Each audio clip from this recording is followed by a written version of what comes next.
All right. You tell me your name for the camera. Ashley. I'm also known as Panda on the streets. Um, and so you reached out to me probably about 2 weeks ago or a week ago, right? And said that you had seen some of the videos and you asked me to warn one of your friends, right? And could you explain a little bit about that?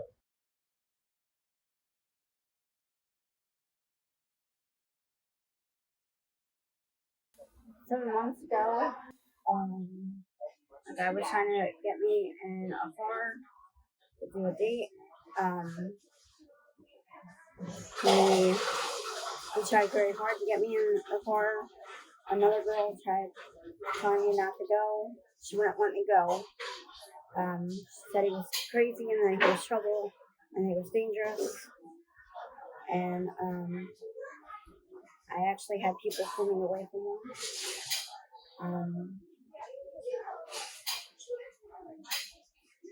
She got mad. She got mad about something. I forget. But we started walking down the street to go talk to my old friend. He said that he knew her.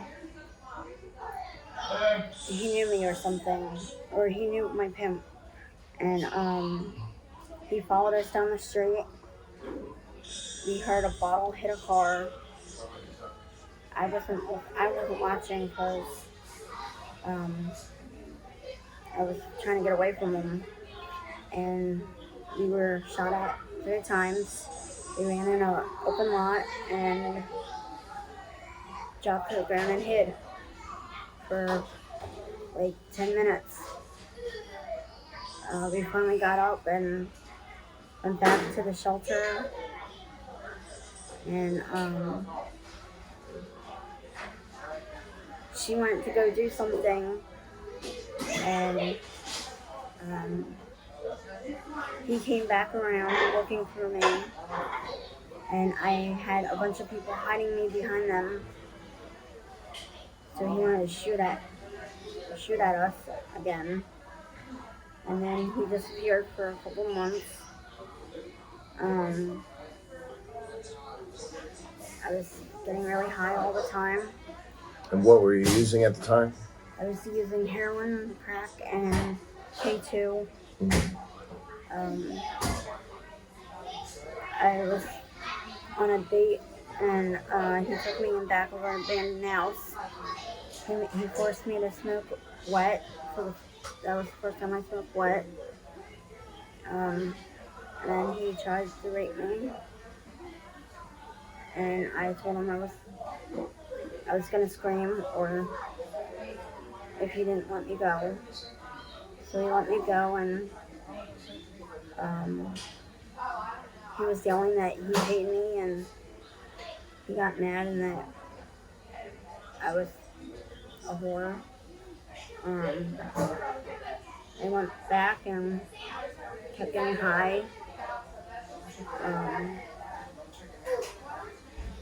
I met another guy, and we went to Jersey and got high in a hotel room for the night. We went to go back to Philly. We got busted. I was busted with a needle. I got a warrant for that in Jersey. He went crazy because he wanted me to pay for him. He started telling everyone my business, what I do on dates. He started calling me a $1 whore. He came at me, and then he got locked up.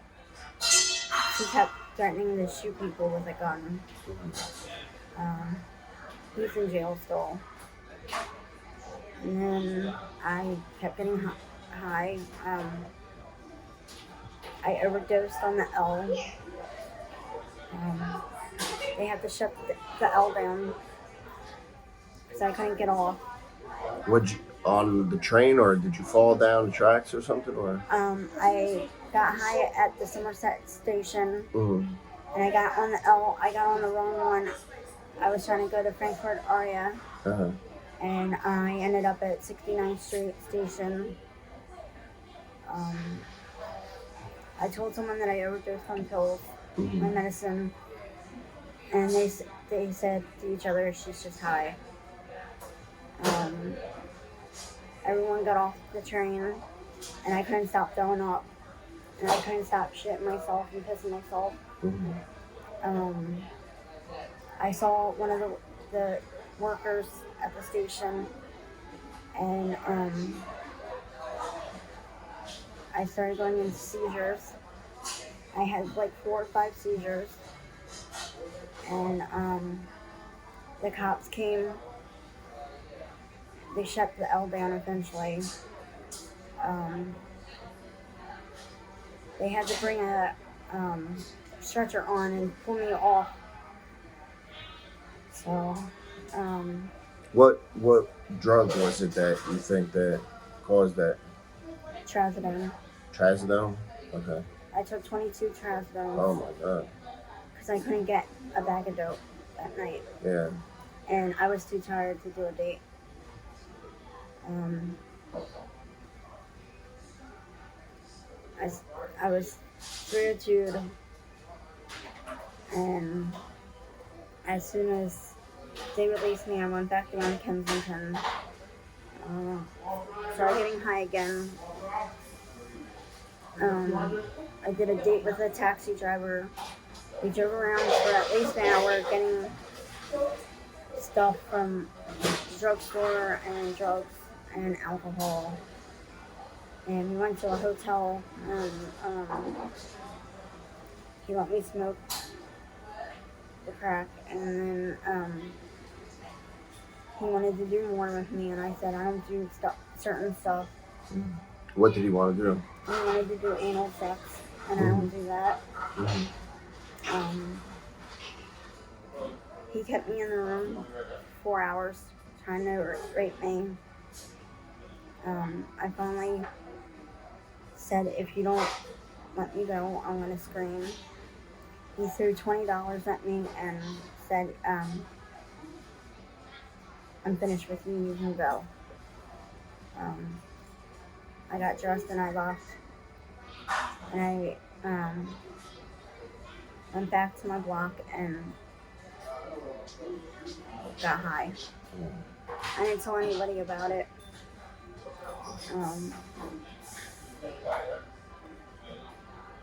My people started getting sick of me getting attacked and overdosing. I was strung out all the time. And what was the main drug? Was like your main drug heroin or crack or K2? Crack. Crack. Okay. When I would smoke crack, I would start shooting dope, Yeah. and then it would go from one bag every hour to one bag every 15 minutes. And at the time you were supporting your habit doing dates? Yeah. Okay. On like an average daily basis, how many dates would you have to do to support your habit? I don't know. No, no. I don't remember doing half of them. Okay. I was always in a blackout Yeah. or just too high. Yeah. Um, And now you were telling me when we were speaking off camera about somebody that had you, like they sort of took you to an abandoned house and kept you there for a couple days. um, yeah. When I first came down, the second time I came down by myself, and I met a bum. He took me to a block. He went in the house, came out, and we went to an abandoned house. And we got high, we had sex, and then he asked if I wanted more drugs, and I said yes. And I did a bag in front of him, and I woke up with another guy on top of me. I had no feeling in my right leg and my left foot.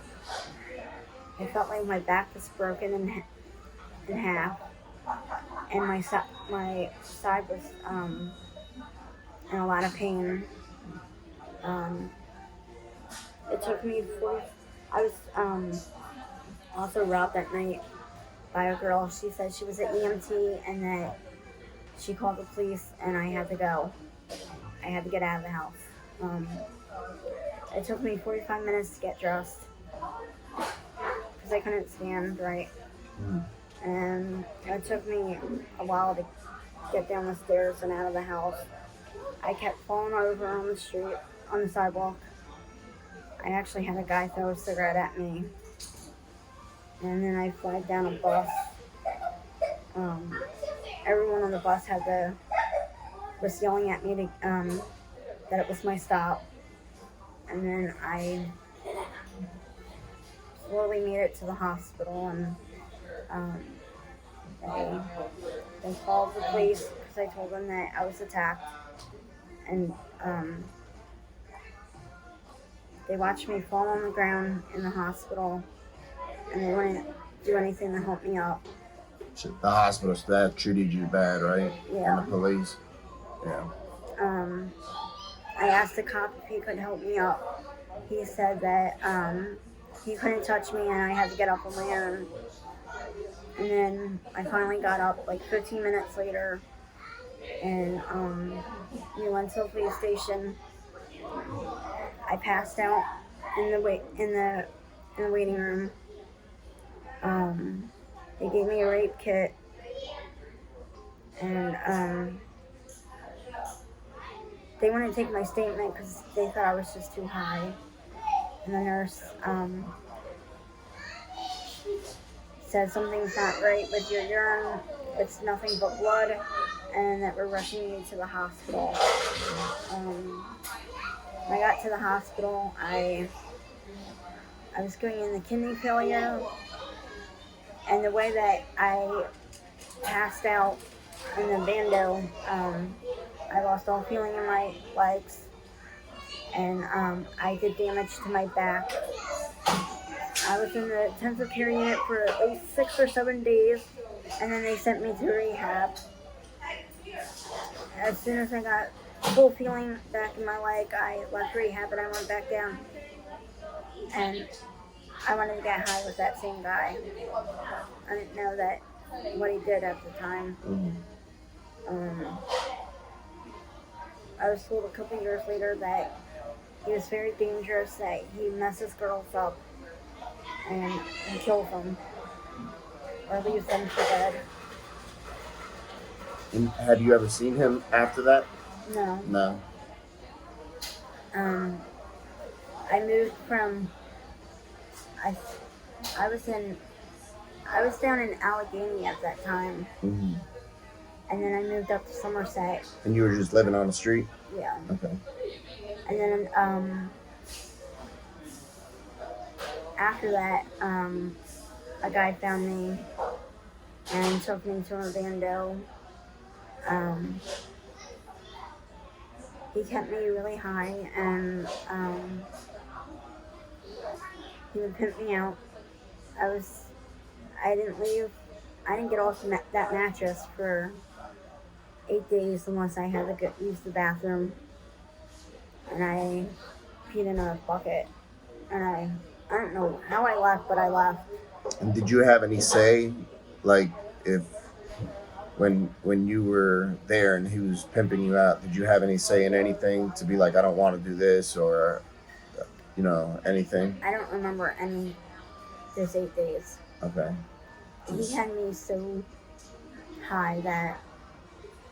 So he just kept on feeding you drugs. Mm-hmm. I don't even think I was shooting myself up. Yeah. I think he was doing it, or someone was doing it to me. Yeah. Shooting me up. Um, I went to the hospital again and told my mom. My mom told me that she's been calling for me, looking for me, calling around hospitals, police stations, fire stations, and I told her that I talked to her 2 days ago. She said it's been 8 days since she's last heard from me. Um, Well, in that time, do you remember it, like any little parts, or is it sort of all a fog? I would remember sitting up on the mattress, Mm-hmm. and he would throw a bag at me or a rock at me, and say he would be back with more. I don't remember what he looks like, um, but um, he would tell me. He told me not to worry about anything. That he would make sure nothing bad happened to me. Yeah. Um, But yet the whole time he was doing bad stuff, right? yeah. And could you tell us about this situation that happened with the guy in the black car, the one that you reached out to me about? Um, After he shot at me and my two friends, he came back down in another car. Um, he asked one of my people. He's talked to one of my people. I don't know what they talked about. Um, but I remember my boy pointing at me, and he put down his window and asked me if I wanted to do a date. I guess he just said that he seen me one day, or Yeah. he wanted to do a date with me. Um, I think we went to the casino and parked up for the night, and then he took me to his house for 4 or 5 days. Mm-hmm. I was sick the whole time I was with him, because he wouldn't buy me Let you get high. anything. Yeah. Yeah, he said he said he was against that shit. So I was sick the whole time. I just laid on the sofa and we just watched TV the whole time. And then he took me to Maryland 2 times. He would always talk about getting hand jobs from other girls. From little girl? Other girls. Oh, okay. Um, he, he he would show me his guns and load them up in front of me. He would talk about the bullets and what damage they can do. Do you think he was trying to intimidate you? Like to scare you? Yeah. Yeah. He would always make comments about how the girls down there, they have AIDS, they have Hep C, Mm-hmm. they have diseases, they're disgusting, they're disappearing, they look like they're disappearing, and that Kensington needs to be bombed, and everything needs to be bombed with it. So, do you think he like had a strong dislike or a hate for all the women down there? Yeah. Yeah. Yeah. After he, one time that I was at his house, he showed me a bottle of acid. He opened the lid, you could see smoke coming out of the bottle. He would always ask me if it would mess someone up. He started talking about him wanting to carry it around with him.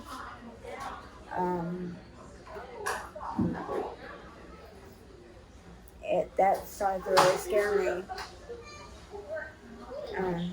Is it hard to talk about this stuff? Like, does it bother you?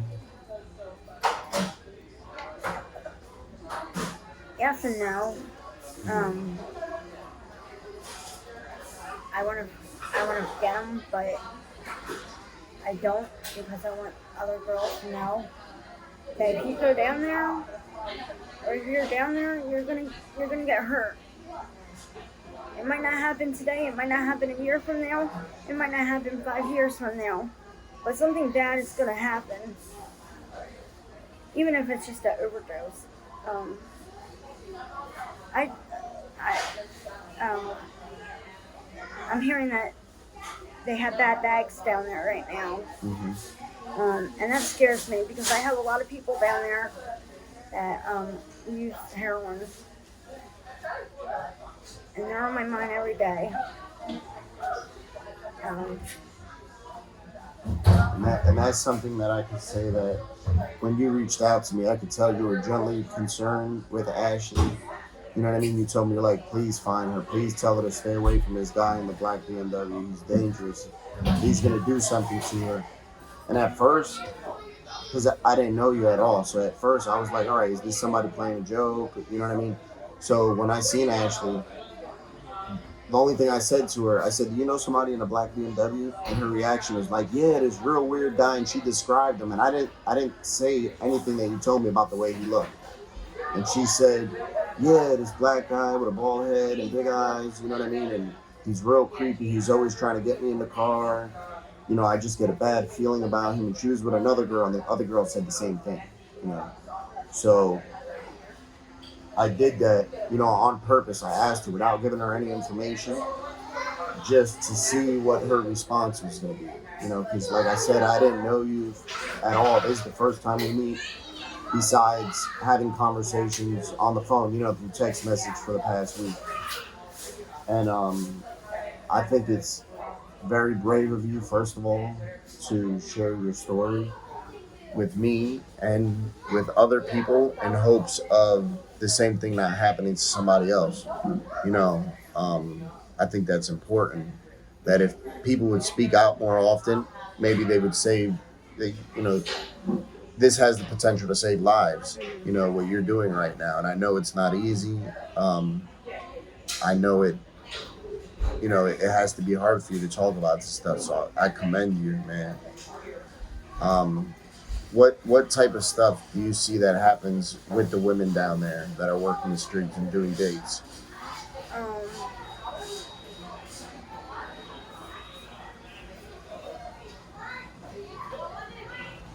it happens to the mostly to the girls that will talk back. Um,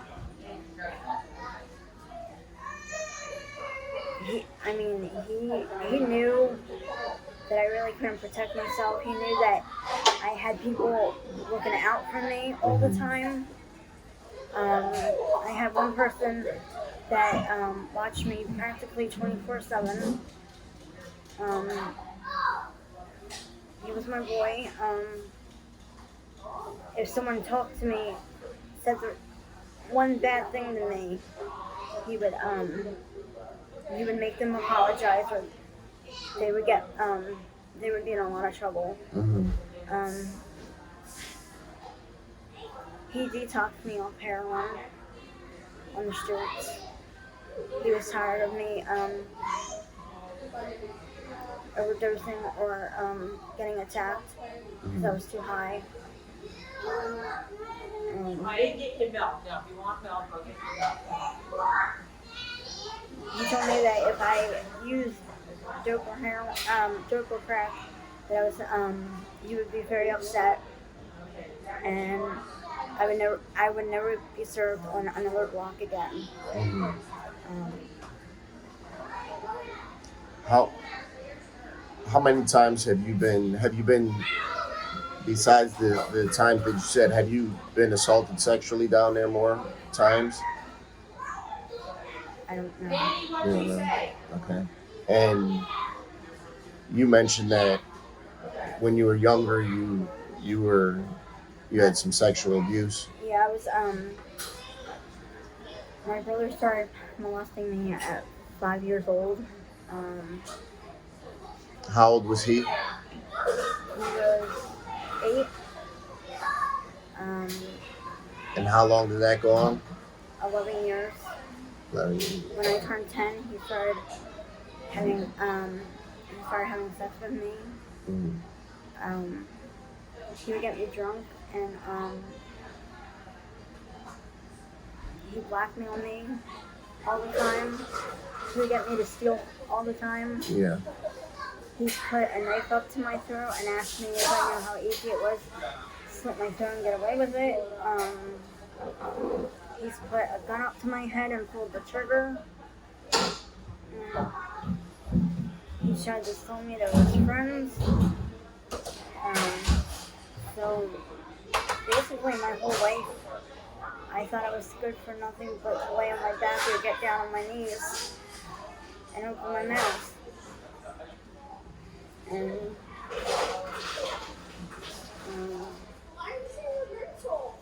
it kills my parents. That for 8 years I've been going down there and doing this. I've had numerous doctors tell my parents that I'm not going to live to see 40. And how old are you now? I'm 33. My best friend just had to tell me what my age was because I couldn't remember how old I was.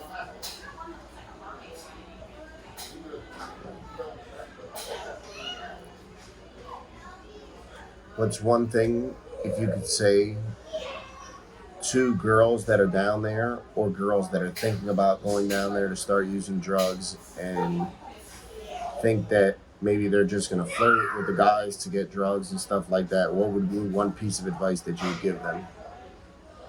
If you're going to go down there, don't get into a rehab, get into a treatment center, get into a hospital. Don't get help. And if you're down there, get the fuck out. Because you're going to end up dead. Or you're going to end up really messed up in the head.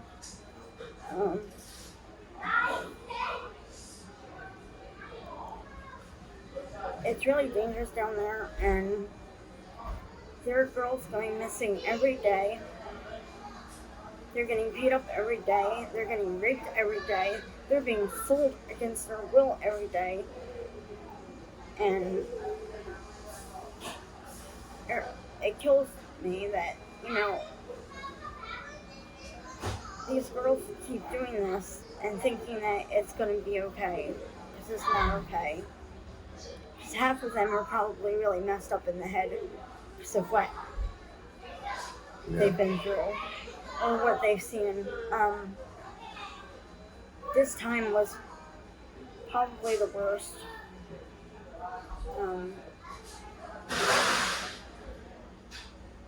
Now, do you have like any feelings of guilt or anything like that, or shame? How's your self-esteem? Is it hard to love yourself, you know what I mean, and care about yourself? I don't have any self-esteem. No. I don't have any love for myself. I have love for other people, but I tried to kill myself over at least 100 times overdosing. I've been in the mental hospital over 300 times in my life.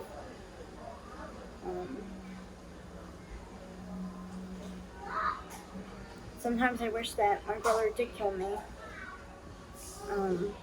But I mean, God's gonna take me when He takes me. Yep. And one thing I'd like to say, and I know it's hard for when we're ripping and running in the streets, it's hard to love ourselves because, we're hurting other people, we're hurting ourselves, we're hurting our family, we're lying to people, we're stealing, we're doing all that stuff. Mm-hmm. And that takes a toll, eventually. People think that it doesn't bother us when we do that stuff, and that's not the truth at all. It does bother us. And so we use more drugs, and then we feel more guilty, so we use more drugs, and it's a horrible cycle. I want to remind you, that people out there care about you, people you don't even know. I guarantee you that when I upload this video, you're gonna get so much love in the comments. People are gonna be praying for you. I pray for you. You know, I try to check in with you a couple times throughout the day just to see how you're doing, um, just to let you know that there's somebody that cares about you. You know, and like I said, I don't know you. This is the first time we meet. Um, I hope it's not the last time. You know what I mean? Whenever I come to Philly, I would like to catch up with you. You know what I mean? To see how you're doing, and we can message and keep in contact. And I pray that everything um, goes the way you want, and try to love yourself and remember that you're not the mistakes you make. You know what I mean? That doesn't define you. You're a beautiful woman. You know what I mean? You're some to go through the things you went through and be alive. Um, People can't do that. You know what I mean? People can't do that. People crack for a lot less than what you've been through. You know, so try to remember that you're a survivor, and every morning that you wake up, God's not done with you. If He wakes you up in the morning, He's not done with you. Just like you said, when God wants to take me, He'll take me. You're absolutely right. When He's done with you, He's gonna take you. Until then, you know that you got good things coming. You know what I mean? And it might take a little while to feel that way and to love yourself and to build that self esteem up, but it'll come. I just encourage you to keep talking about it. Don't hide anything. Talk to people, man.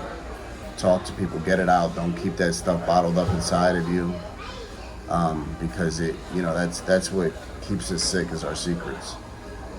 I hope your relationship with your parents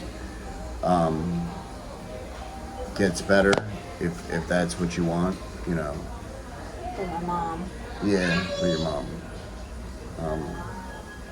And I just want you to know that that you have a friend in me, and you can reach out. If you need to speak or anything.